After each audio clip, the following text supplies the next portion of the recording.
together and holding this hearing. But I have to say, I don't think any of our concerns have been addressed today. And what little we've learned has not inspired much confidence. I will just say that we obviously can't allow the violence we're seeing in this country become the norm or a commonplace, but that seems to be where we're heading. On this occasion, it was, very shockingly, a former president and current political candidate at a rally that we all assume is one of the most secure places we can be. But the violence we saw last Saturday is the same culture of violence that makes too many of our kids and our community members feel unsafe to play outside or to go to class or to simply live their lives each day. But again, this was a political rally and it is supposed to be one of the most secure places. So we do have very specific questions about that. Director Cheeto, I'd like to start by following up on some of my colleagues' questions. My colleagues, Mr. Krishnamurthy and Mr. Frost, highlighted a number of points that showed the shooter presenting an active threat. So I'd like to ask you, Director Cheeto, to clarify what the protocol is for postponing or canceling an event based on a threat and how the events on July 13th didn't meet those standards. So again, I think we're talking about the distinction between suspicious behavior and a threat. And at the time that this individual was identified, they were displaying suspicious behavior. I'm still waiting for interviews from the FBI to determine what it was that identified that individual as suspicious and what those behaviors were. To that question, does suspicious behavior vary between different events? For instance, if we have an event with a president, would there not be a heightened standard for suspicious behavior? I think that there are a number of ways that someone could be identified as suspicious, and it doesn't matter whether it's at a rally or an indoor event or who the protectee is. I think it's up to law enforcement or citizens to identify someone as suspicious.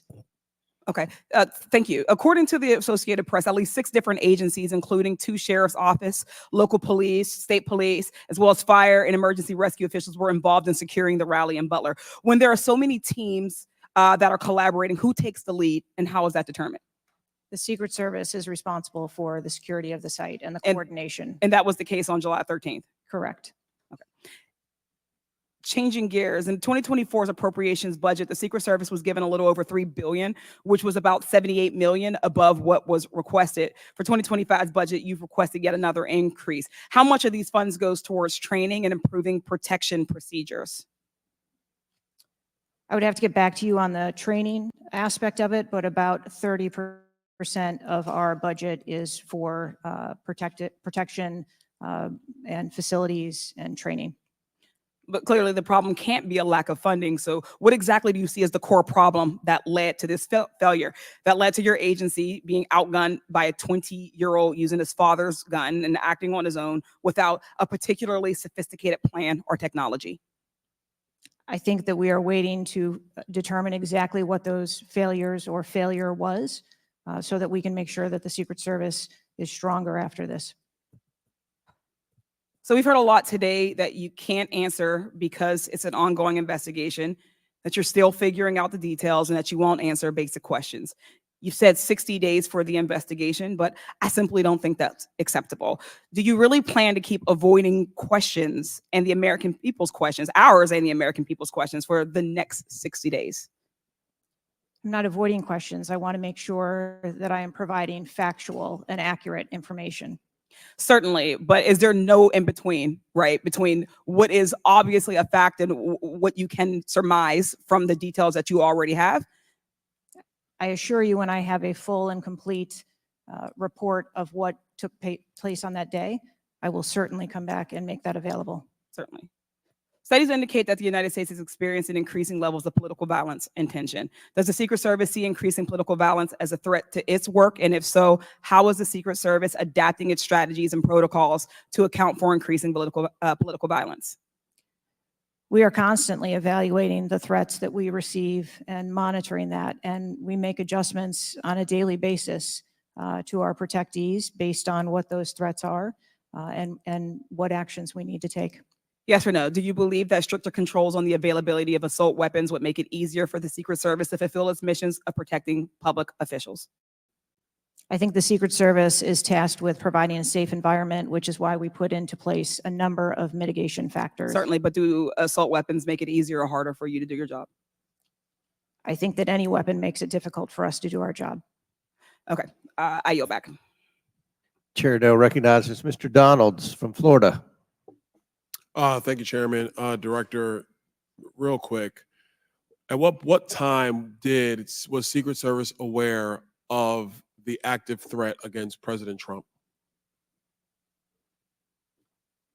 Director, what time?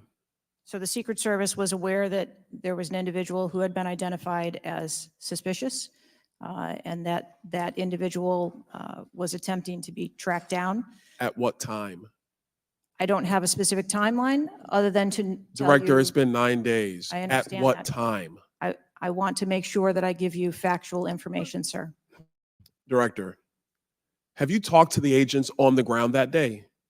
Yes, I have. You've talked to all of them. Mhm. Your senior team has talked to every agent that was on the ground that day. Yes, we have. Have they all corroborated the same time they identified the shooter or they were made aware of the shooter, either by attendees in the crowd or local police department? There are a number of reports of when those times were made. Was it those 5 minutes notifications. before the first shot rang out? No, Generally speaking, was it 10 minutes before the first shot rang out? no. Was it 15 minutes before the first shot rang out? It was less than that time frame when it was identified as a threat. How many days before the shooting took place did Secret Service actually do their advance work to secure the facility that the rally was going to be held at? 5 days. In the 5 days prior, when the security advance team did their work, did they identify the rooftop as a potential threat? Again, I'm pulling those reports and that information. It's been 9 to days, conduct those Madam interviews. Director. Did they notice a rooftop 150 yards away that was a potential threat? Yes or no? I am certain that the rooftop was noticed. I am pulling the reports. What was the security parameters around securing that rooftop? There What was did they do? there was overwatch provided for that rooftop. Did Overwatch fail? I am waiting to hear what the results of the investigation were so that I can identify where the failure was. Who did you talk to that was on the ground that day that was responsible for Overwatch? What are their names? I'm not going to provide their names in this setting. Did you talk to the people that were providing Overwatch that day? I've talked to the people that conducted the advance on that day and that were working the shift and were the counter snipers on that day. So you talked to the counter sniper team. You talked to the people who were providing Overwatch that day, and you talked to the advance team, correct? Yes, sir. What did they tell you? We are putting together a comprehensive report so that I can identify exactly where the gaps and the failures. When the counter sniper team was on the roof and they identified that there was suspicious activity on the roof in question, what was the chain of command's orders around the person on said roof? Because I'm quite sure somebody saw in under your organization, the Secret Service, I'm quite sure somebody saw the shooter on the roof. So what was the communication through the chain of command to deal with said person?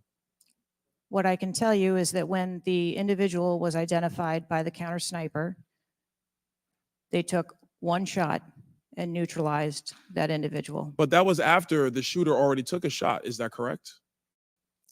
That is correct. So what you're saying now is that the Secret Service did not see the shooter on the roof until after the shooter took a shot?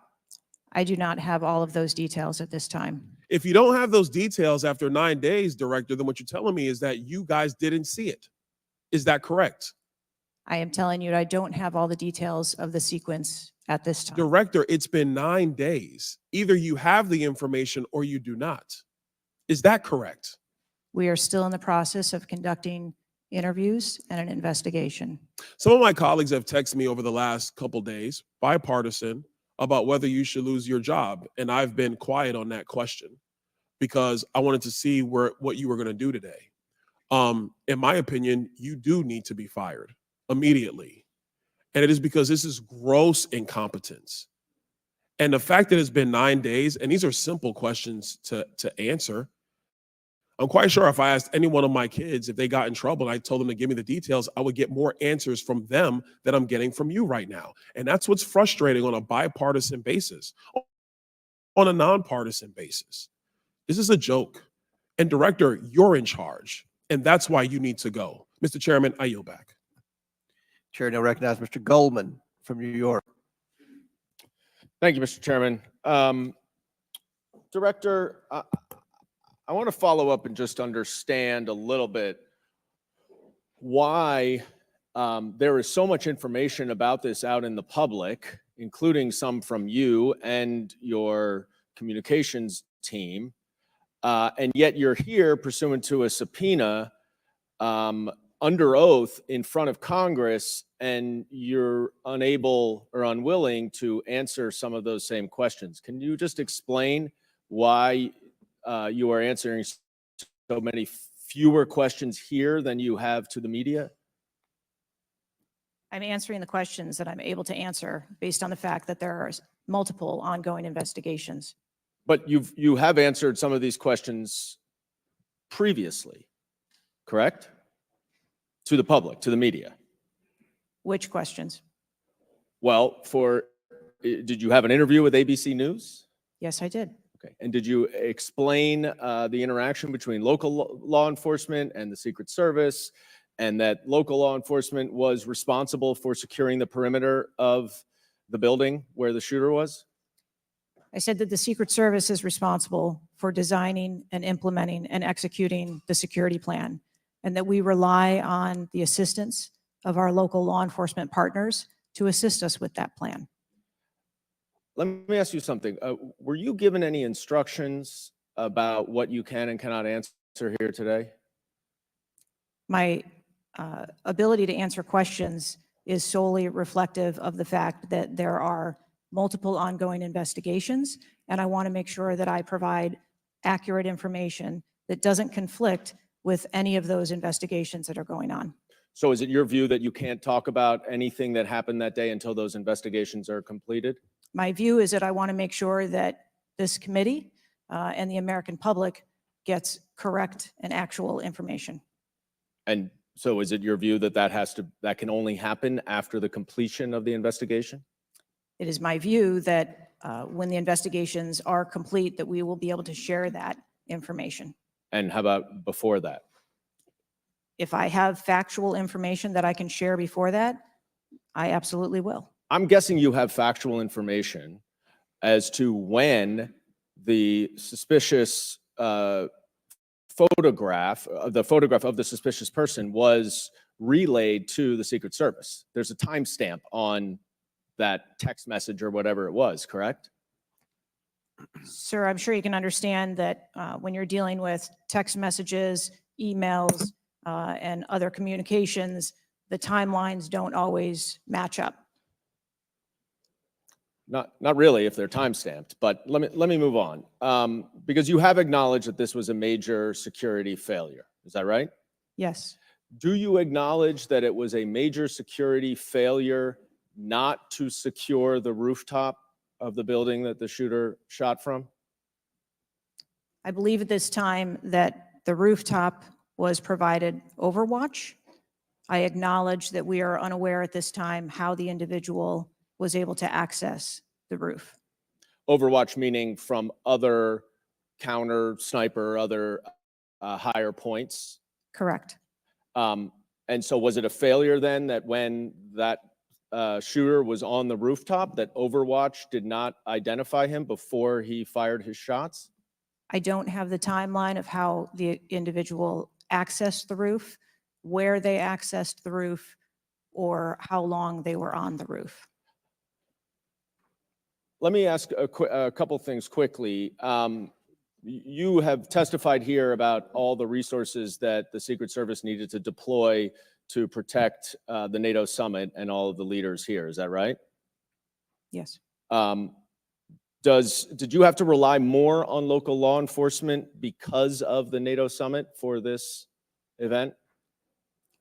The Secret Service routinely works with local law enforcement at every event. It doesn't matter whether it is a NATO summit, NSSE, the RNC in No, but that's not my Milwaukee. question.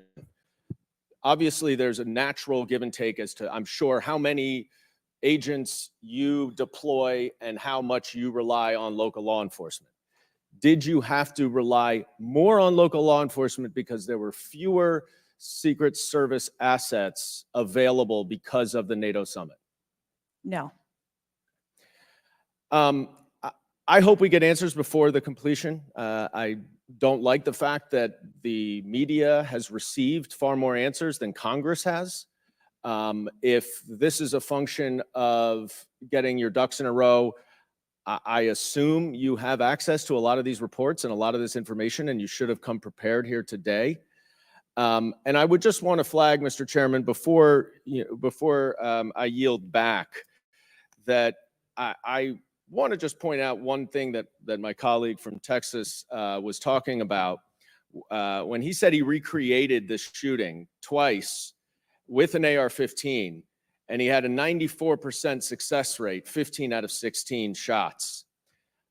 I don't know why that doesn't convince him that we should get rid of AR-15s, but clearly we need to do something about the prevalence of AR-15s and weapons of war on our streets. And I yield back.